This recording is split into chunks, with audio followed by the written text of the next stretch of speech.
안녕하세요. 뻔뻔한 복덕방입니다. 구독과 좋아요, 알림 설정, 회원가입 부탁드리겠습니다. IMF 하면 아마 한국에게는 거의 결정적인 트라우마에 해당이 될 것 같습니다. 이게 거의 외환을 다루는 사람들로부터 야기된, 그러니까 일반 사람들이 다루기가 힘들었던 통화 가치에서 비롯된 사건이었기 때문에 하룻밤 자고 일어나니 나라가 망해 있었다라는 고백이 그냥 허투루 들리는 소리가 아닌 것. 그만큼 당시 1997년도는 일반인이 외환을 가지고 돈의 가치를 궁극적으로 굴릴 수 있는 시대는 아니었죠. 그래서 이런 외환 가치를 가두리로 쳐놓고 운영을 했던, 당시에는 기업들이 이런 역할에 중추에 있었던 거고, 무리하게 외자를 끌어다가 투자라는 명목으로 빚잔치를 해놓고 이걸 다시 실적이라는 헛수로 가지뻗치기를 했으니 기업이 쌓아놓은 외자의 유보 내역은 장부상으로는 꽉꽉 밟히는 수치였으니, 근데 까보니까 완전히 금고가 텅텅 비어 있었던 거죠.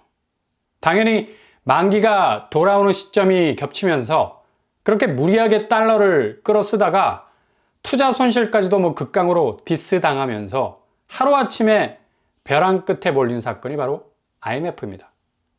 역시 개인이나 국가나 현금 박치기가 기본적으로 돼야 넉다운을 당하지 않을 수 있는 금융 부분에서의 이 건전성이라는 맥락을 계속해서 이어갈 수 있는 건데, 이게 기본적으로 자금 고갈이 스타트되기 시작한다는 건 상당히 이 불안한 요소가 많을 수밖에 없는 건, 우리나라는 기본적으로 중국과 달리 금에 대한 이 매집을 잘 하지 않죠.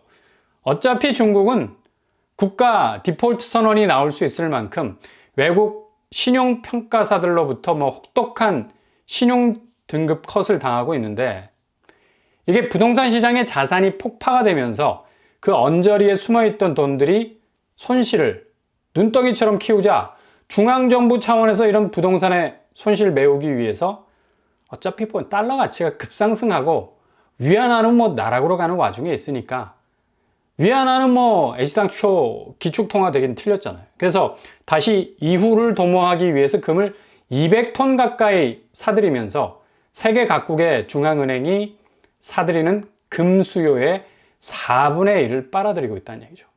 결국 국가부도를 현물로 메꾸려는 계산이 깔려 있는 건데, 달러에 기존 너무 의지하게 되면 지금도 후달리고 있는 부동산에서의 금리 문제는 위안화가 도저히 달러의 가치를 따라갈 수 없는 상황에 놓여 있기 때문에 더 이상 금리 부분에 손을 댈 수가 없는 거죠. 국가 부채의 본자격인 부동산에서의 손실은 거의 수습이 불가능해지자 이렇게 대륙으로서의 자원이나 자본을 내리 금의 모든 것을 걸고 있는 건 앞으로 분명히 달러도 어려움을 겪을 통화적인 운명의 사이클 안에서 렉이 걸릴 순간이 오는 걸 인지를 하고 있기 때문입니다. 대영 제국의 캐치프레이즈처럼 지지 않는 태양은 없다라는 것.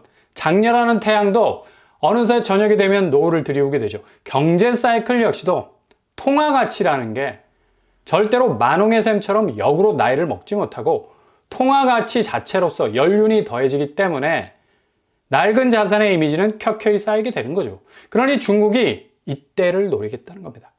호빗 스마우거의 페어에서 나오는 드래곤처럼 금을 그렇게 태산처럼 쌓아놓고 스스로를 운동시켜서 황금의 제국 안에서 때를 노리겠다는 건데, 이거 되게 무서운 거거든. 그래서 이후 위안화가 다시 세계에서 부상할 날을 현물로 쌓아둔 이 자산의 조절을 통해서 뚫고 들어가겠다는 건데, 지금 달러를 대체할 수 있는 자산 가치는 확실히 금이죠. 그러나 이보다 더 변수적인 요인은 있지만 더 강렬할 수 있는 자산, 바로 대체 자산의 격인 디지털 화폐, 암호화폐. 왜 미국이 이번에 SEC 미국 증권거래위원회에서 이더리움을 비트코인에 이어서 현물 ETF로 승인을 했을까? 이로 인해서 이더리움이 3일 동안 20% 정도 급등하는 양상도 보이기도 했는데요. 하반기부터 아마 본격 거래가 시작이 되면 지금 비트코인의 상승세를 충분히 따라잡을 것으로 전망이 되고 있다는 얘기입니다. 미국이 왜 이렇게 대체 자산 가치에 대한 이 용인을 해줬을까요? 당연히 달러를 대체할 통화 가치의 시대를 대비하고 있다는 겁니다. 지금 중국이 금을 쌓아놓는 것과 똑같이 달러가 지금 온 세상 금융시장을 좌지우지하고 있지만 결국 종이 지폐의 한계는 금융통화 사이클상 상저하고가 있는 거고 이후 종이 지폐의 한계가 올 날이 머지 않았다는 걸 대비하고 있다는 얘기입니다.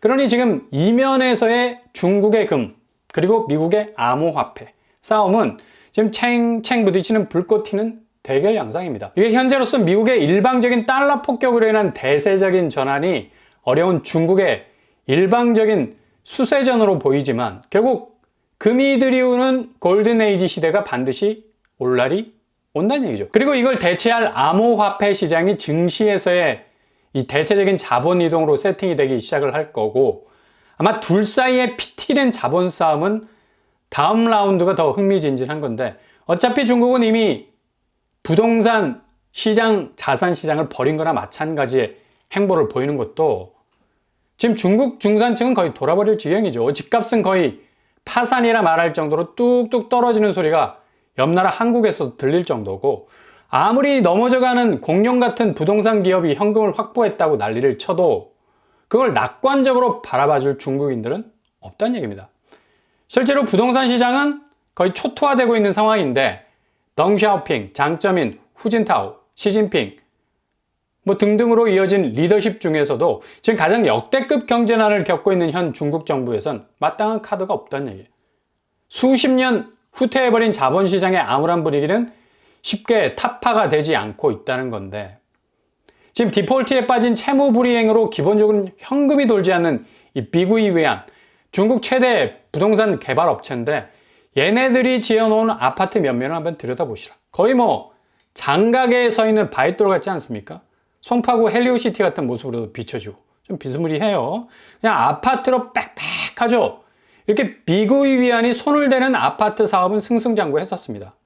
여기에 입주하는 것만으로도 엄청난 부의 진입로를 텄다는 축하를 받을 일이었는데 지금 여기 아파트를 거의 수직으로 낙하하는 가치 폭락의 실상을 그대로 경험하고 있어요. 게다가 아직 입주하지 않은 곳들도 태반. 아예 계약을 포기해버리고 등을 돌린 사람들이 많다는 얘기죠.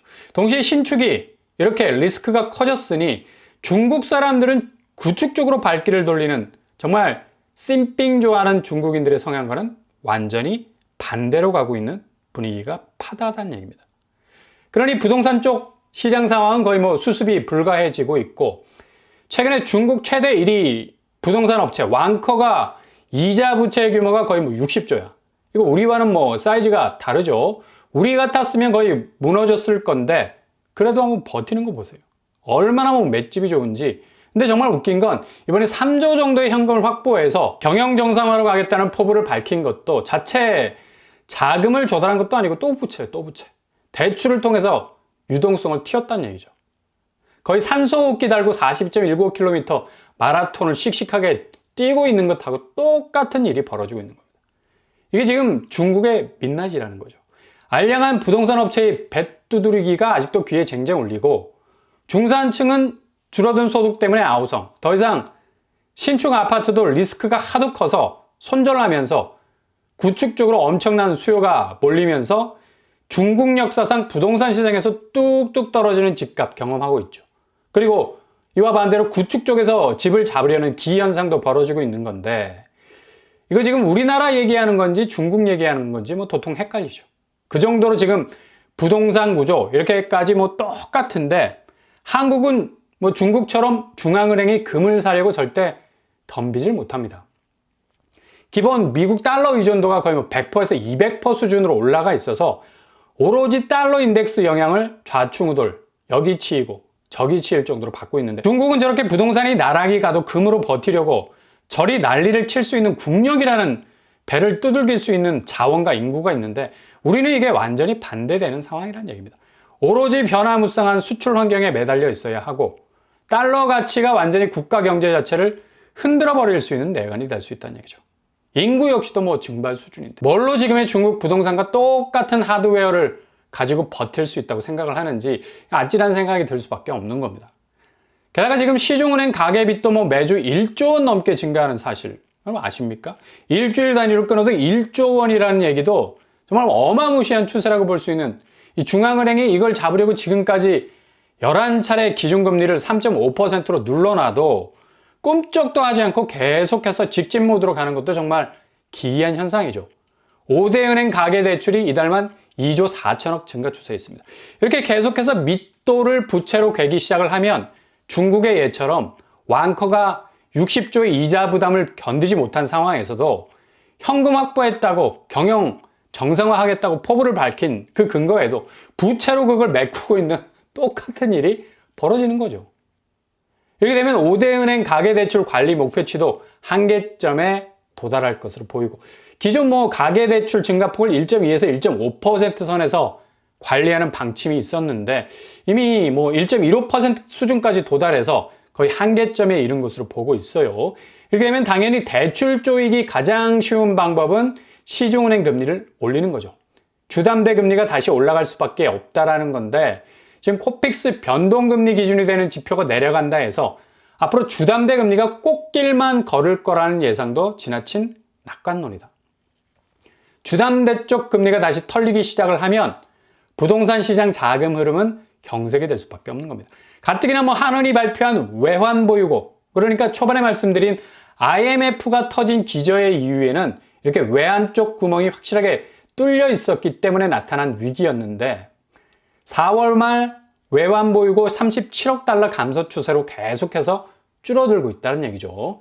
은행 예금이 거주자 외환 예금 자체의 파이가 줄어간다는 건 그만큼 거주자 외화 예금이 개인에게 그치지 않고 바로 기업을 중심으로 이게 자꾸 소진이 되어 간다는 것을 의미하기 때문에 상당히 중요한 신호일 수가 있다는 얘기죠.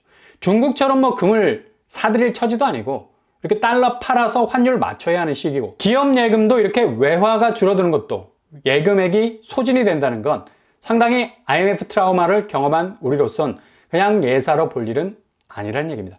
근데 가계부채는 일주일 단위로 1조 원씩 불어나고 있으니까 이거 정말 엄청난 폭풍전야를 불러올 수 있는 대폭발의 전조가 될 수가 있으니 조심조심 하실 수 있길 바랍니다.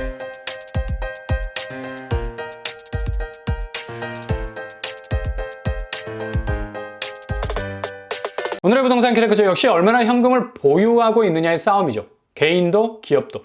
일단 현금 박치기가 돼야 생존율이 높아집니다. 그러나 발표된 외환 보유고 감소는 우리의 트라우마를 일깨우기 충분하고, 이렇게 예금이 축이 나기 시작을 하면 일시의 위기는 소리 소문 없이 찾아올 수 있다는 것. 가계부채가 일주일에 1조 원씩 늘어가는 추세. 정말 상당한 위기라 볼 수 있는 부분이 많을 수가 있겠네요. 잘 살피시면서 준비하실 수 있길 바랍니다. 오늘도 응원합니다. 항상 여러분의 길이 꽃길만 되실 수 있길 바랍니다. 이상으로 뻔뻔한 복도발 마치겠습니다. 구독과 좋아요 부탁드립니다. 감사합니다.